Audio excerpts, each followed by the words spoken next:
Because folks, Strongman Personal Finance. ain't no dang jokers. Alrighty, folks, big video. So in this video, I want to address the last time I was ever bullied in life. Hey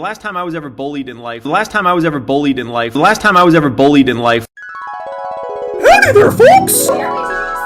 You're spending more of our money on those stocks. I'm gonna beat your ass. Oh boy, did I get brutalized today.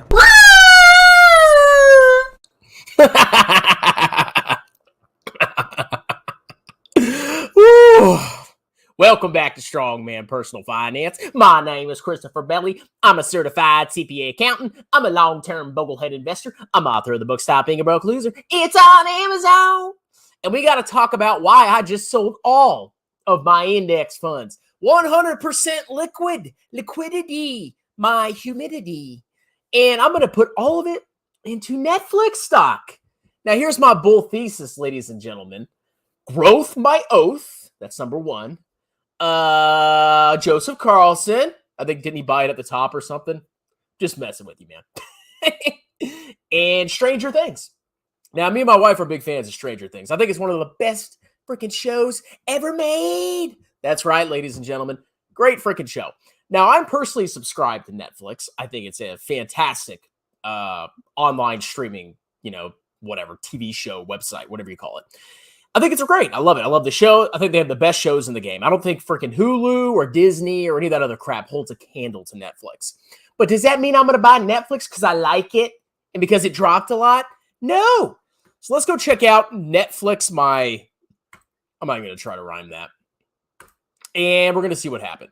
So here's old Netflix. All right. Let me make sure I'm sharing my screen. Yes, I am. Here's Netflix. Oh, I got to sneeze. I'm a horrible YouTuber. So over the past 5 years, let me make sure my freaking thing didn't turn off. So over the past 5 years, Netflix is only up 36%. Now let's go look at the growth of Netflix over the last 5 years. Okay. So in 2017, they had $11 billion of revenue. In 2021, they have $29 billion of revenue. That's pretty massive growth. Let's look at profit. Net income. In 2017, they had $558 million of net income. In 2021, they had $5 billion of net income. However, we're going back to the chart in a second because, you just pull up a chart and you just look at it and it makes you a genius. Do you notice something really weird about this? Really, really, really, really weird. Look at the net income growth. 558, 1,200, 1,800, 2,700, 5,000. What do you think could have possibly helped Netflix? Think about it. Just sit down and think about it. Could potentially the lockdowns and all that crap have helped Netflix? When we had that, what? I don't know if I can say it or I'll get demonetized. Yeah. Okay. Look at the revenue by revenue growth. Look at the year-over-year growth. 32, 35, 27, 24, and 18. So the revenue growth is slowing every single year, but the net income growth has exploded massively. That's very curious, and that's very interesting. Now, we go ahead and look at free cash flow. All over the place. Negative, negative, negative, negative, negative. And then in 1 year, 2020, lockdowns, they have positive free cash flow.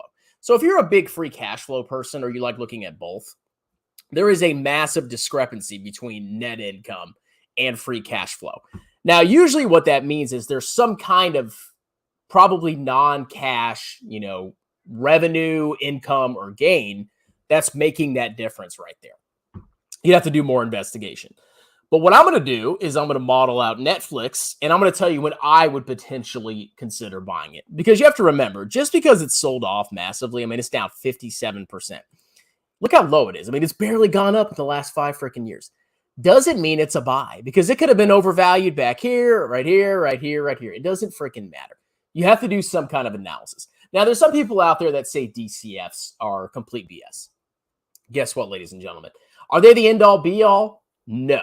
Do they help you completely understand the company? Absolutely freaking not. There's more to analyzing a company than DCFs. You have to look at macroeconomic factors. You have to look at all sorts of stuff to really understand a company. And you really have to go in depth in the financial statements before you actually buy a company.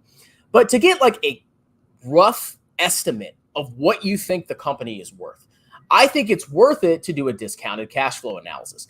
And everybody has a different required rate of return. If you want to give the market, if you want to get the market's rate of return, okay, discount it at 8, 10%. If you want to get a higher rate of return, which means you mitigate your risk and you don't buy a stock until it's massively sold off because you like index funds like me, I use a 15% discount rate. Now, people say that's crazy. Talk about this for a second. People say that's freaking crazy because, oh, you'll never buy a stock. Well, that's fine, ladies and gentlemen. I don't have to buy a freaking individual stock. I dollar cost average into total world index funds. So let's go ahead and do an analysis of Netflix. And then once this is done, I'm going to do a Tesla video because Tesla went up today. So I know the earnings aren't, as updated. I guess they just released earnings. We're going to go ahead and pull up my Stoinks tracker. I thought I had it up. I didn't. Of course, freaking, whatchamacallit. This takes forever. So we're going to go ahead and punch in some numbers, and then we're going to see what I would potentially buy Netflix for. All right, so their trailing 12-month revenue as of, well, not their most recent report, but the one before that, is $30 billion, okay? That'll be roughly what it is. Shares outstanding, what is that, 444 million? Let me double-check that. Netflix shares outstanding.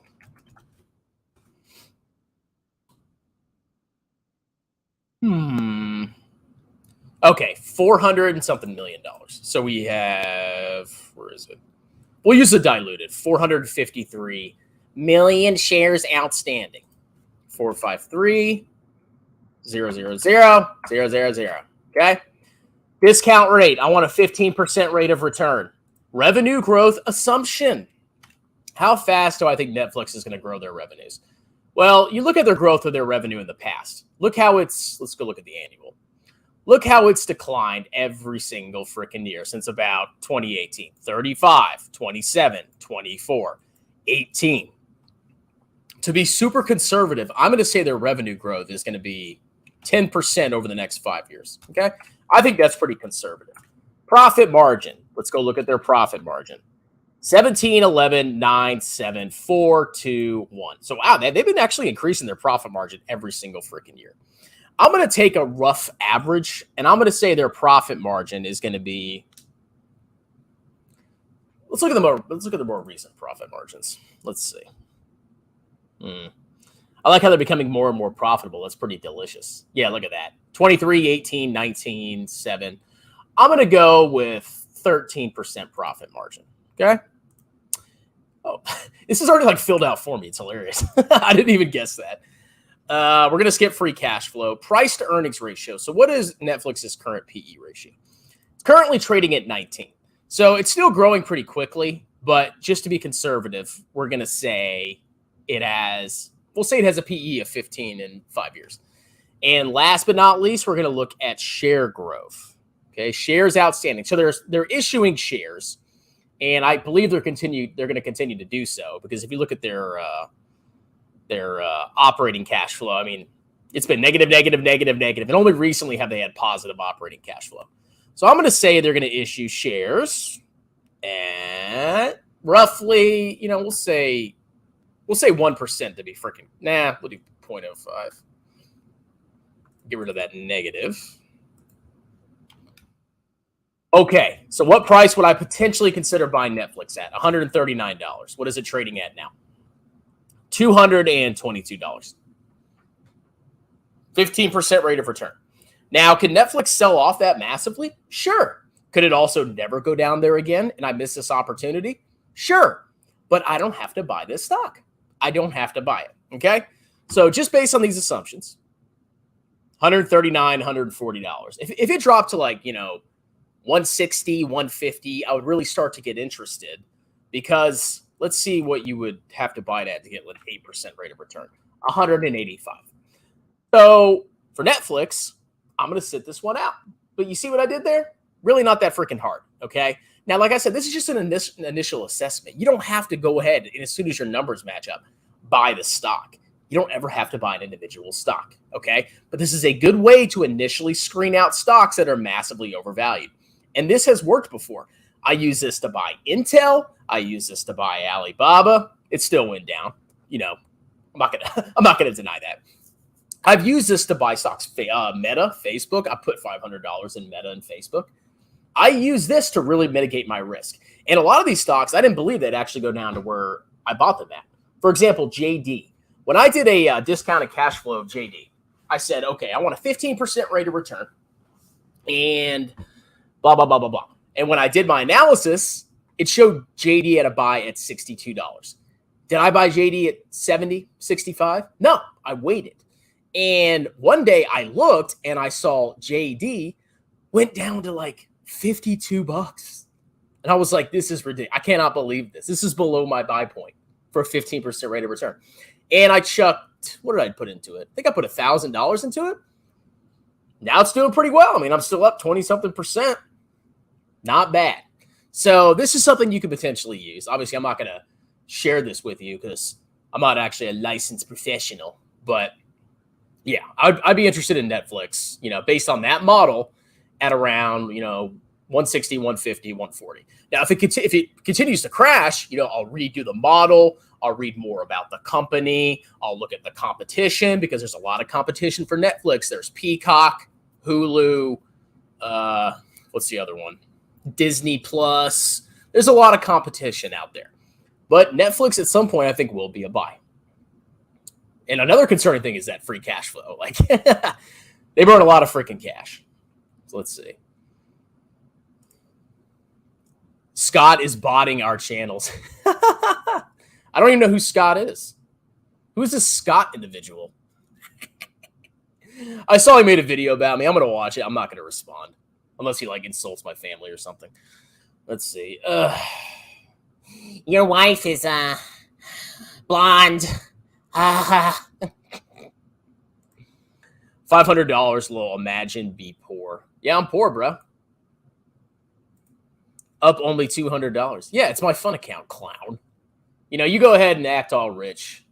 I guarantee you I have more money than you. He said you bought subs. Of course, I did. Oh, God. It's kind of weird because, like, I bought subs, and then they went down, like, the next couple of hours. And I guess Cole bought subs, and I guess Echoes. We all bought subs, bro. He's such a clown. But no, I'm seriously done with him. He's saying you and Echoes bought subs. Yeah, see, he's going to the level where it's just, like, ridiculous now. We did not buy subs. That's stupid. There's no point in buying subs because it's all about the views. The views is what gets you the money. I made more. You know, I'm going to show you. I'm going to disprove this whole sub thing right now. Give me 1 second. I'm going to show you. I'm going to brag and show you my YouTube earnings real quick. All right.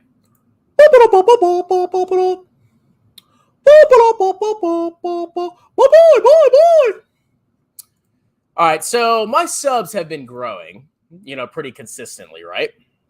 So here's my earnings over the last couple of months. Note in February, I only had like 3,000 or 4,000 subs, but a very special event happened in February. I debated Meet Kevin. I think it was February, but that was a good month because I was like hammering Meet Kevin. I debated him live, blah, blah, blah, blah, blah. A bunch of dudes gave me a ton of super chats, like some crypto shill was giving me super chats. Yeah, that's going to work, bro. So back then, when I had much fewer subs than I do now, I made $2,177 in 1 month. Like, for a friggin' normal working guy, that's pretty good, okay? And then as my subs continued to grow, you could see my earnings went down. $765. And then in May, oh, look at that. $164. June, $1,300. In July, where I have even more subs, where I bought, I only have $710 so far. Like, this obviously disproves that subs have, the more subs you have, the more money you make. It doesn't make sense to buy subs. I think that's stupid. And then YouTube will freaking crack down on you. So, whatever. You guys do what you want to do. You jealous of my millions? Let's see. He's bragging about credentials that are not even anything to brag about. Yeah. I'm sure he has amazing credentials. I was thinking the same thing. Strongman looks like Elton John. La la la la la. He plays the piano, right? I know. I'm kind of stupid when it comes to like movie stars. La la la la la la la. Elton John. La la la la la la la. All right, I'm gonna do another video, so y'all stay tuned. We're gonna talk about Tesla, and I always have to talk about Tesla. I'm so tired of this. Okay, but we're gonna talk about Tesla. We're gonna talk about Scott. Just kidding. All right, guys, cue the outro. Stay tuned. Oh, I got 3 more comments. Anything interesting? All right, cue the outro. I will have another video going soon, and I'll see you in a second. Oh, merry stock market. Oh, man.